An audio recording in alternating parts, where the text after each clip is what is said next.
Praise the Lord.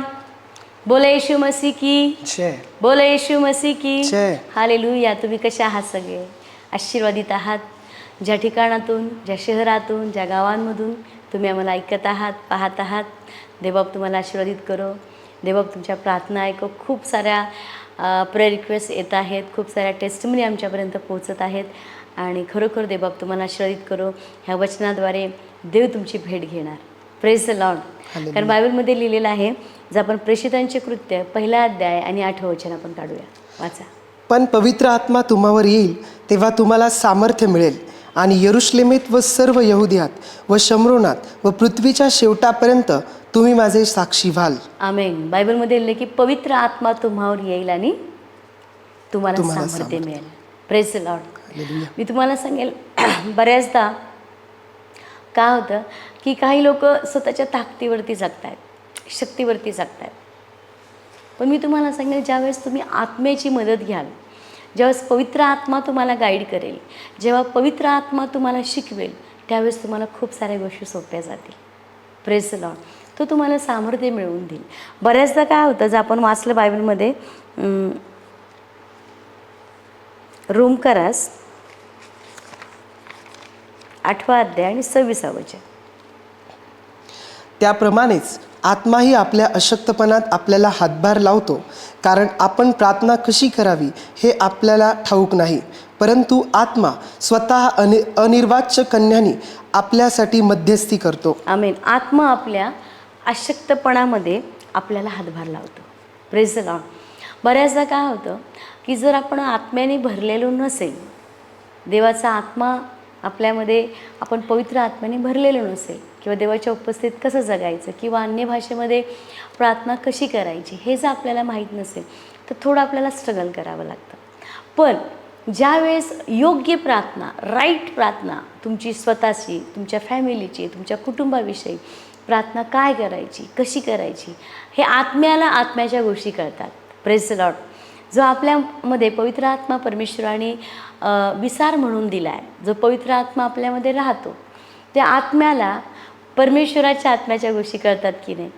आणि म्हणून जर तुमची इच्छा आहे की राईट, योग्य अशी प्रार्थना परमेश्वरासमोर माझी सादर व्हावी, तर बायबलमध्ये लिहिले की पवित्र आत्मा तुमच्या अशक्तपणामध्ये तो तुम्हाला हातभार लावेल. तुमची इच्छा आत्म्याने प्रार्थना करायची. Praise the Lord. मग तो पवित्र आत्मा आपल्याला कसा हातभार लावेल? ज्यावेळेस तुम्ही अन्य भाषेमध्ये बोलता. Praise the Lord. अन्य भाषेमध्ये काही लोक म्हणतात की पण अन्य भाषेमध्ये बोलणं म्हणजे काय आहे? मला तर ही भाषा कळत नाही. कारण ही भाषा तुम्हाला कळणारी नाही, कारण ही भाषा परमेश्वराची भाषा आहे, ही देवाची भाषा आहे, अन्य भाषा ही. आणि ही भाषा त्याला कळते, आत्म्याला आत्म्याची भाषा समजते. आणि त्याला माहिती आहे की तुमची उद्याची काय गरज आहे, तुमच्या भविष्याची काय गरज आहे, तुम्हाला काय हवं आहे, किंवा तुमच्या फ्युचरसाठी तुमच्यासाठी काय प्रार्थना केली पाहिजे. तुम्ही फक्त भोवतालची परिस्थिती बघून, तुमच्या डोळ्याला काय दिसतंय किंवा तुमच्या कानाला काय ऐकायला येतं, हे फक्त बघून आणि ऐकून तुम्ही प्रार्थना करू शकता.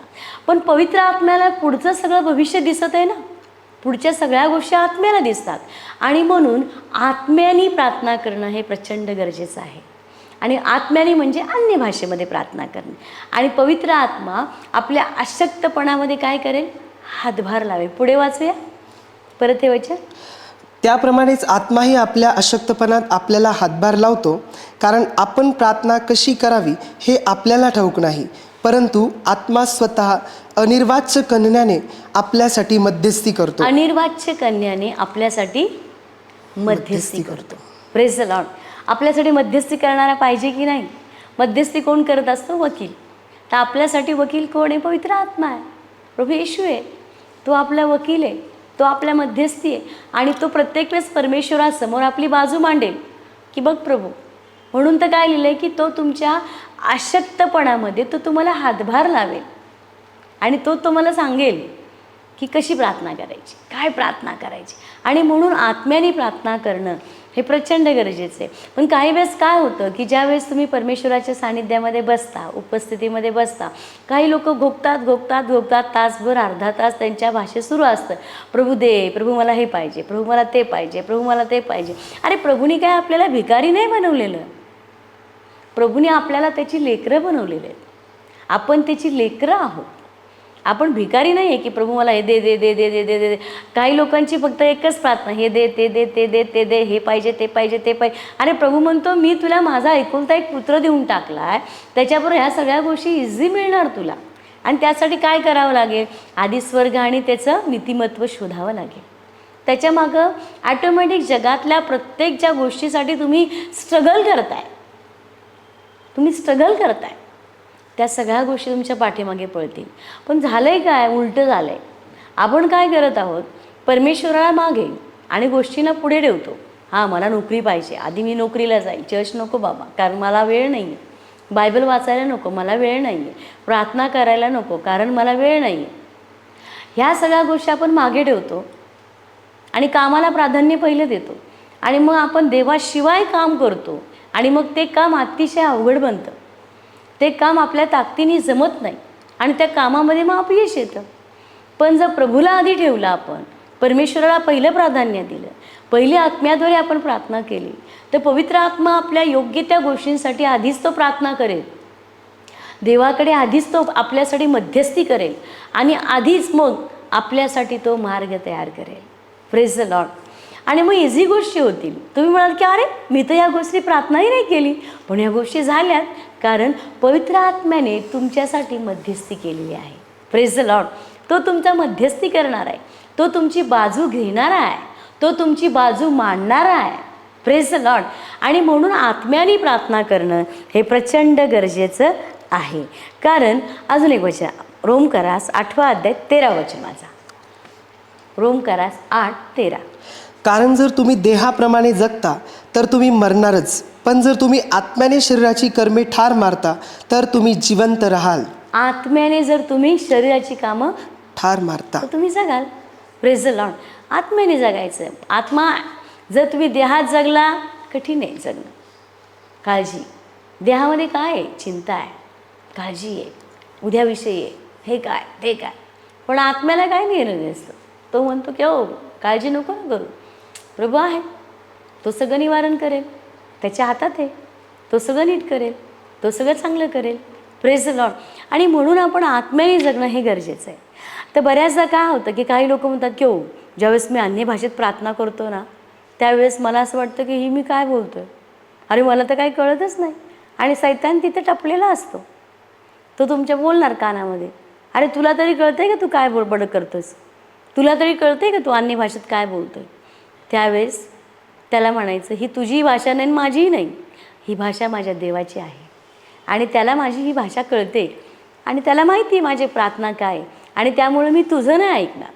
ज्यावेळेस तुम्ही देवाच्या पायाजवळ बसता, तुम्ही अन्य भाषा बोलायचीच, अन्य भाषेमध्ये प्रार्थना करायचीच. राईट प्रार्थना परमेश्वरापर्यंत पोहोचेल. कारण अन्य भाषा ही एक भाषा आहे की जी भाषा सैतानांना अजिबात कळत नाही. तुमचं काय चाललं आहे देवाशी संभाषण, काय तुम्ही बोलताय त्याला काही कळत नाही. आणि म्हणून ज्यावेळेस तुम्ही अन्य भाषेत बोलता त्यावेळेस तो तुम्हाला डिस्टर्ब करण्याचा प्रयत्न करेल, तो तुम्हाला काहीतरी डिस्टर्बन्स आणेल. पण तुम्ही त्या गोष्टींकडे लक्ष द्यायचं नाही. तुम्ही आत्म्याने जगा आणि देहाची कामं पण ठार मारायची. Praise the Lord. मग सोपं जाईल तुम्हाला, सगळ्या गोष्टी तुम्हाला सोप्या जातील. जगायचं आहे आत्म्याने जगा, देहाला खाली आणा आणि आत्माला हे उत्तेजित करा. बघा तुम्ही आनंदाने जीवन जगाल. कारण आपण डोळे बंद करूया आणि बोलूया प्रभूशी. देवप्पा, ह्या सगळ्या परिस्थितीमध्ये पवित्र आत्म्याने तू आम्हाला भर पित्या. कारण ज्यावेळेस देवाचा आत्मा तुमच्यावरती येईल, बायबलमध्ये लिहिलं की तुम्ही सामर्थ्यवान बनाल.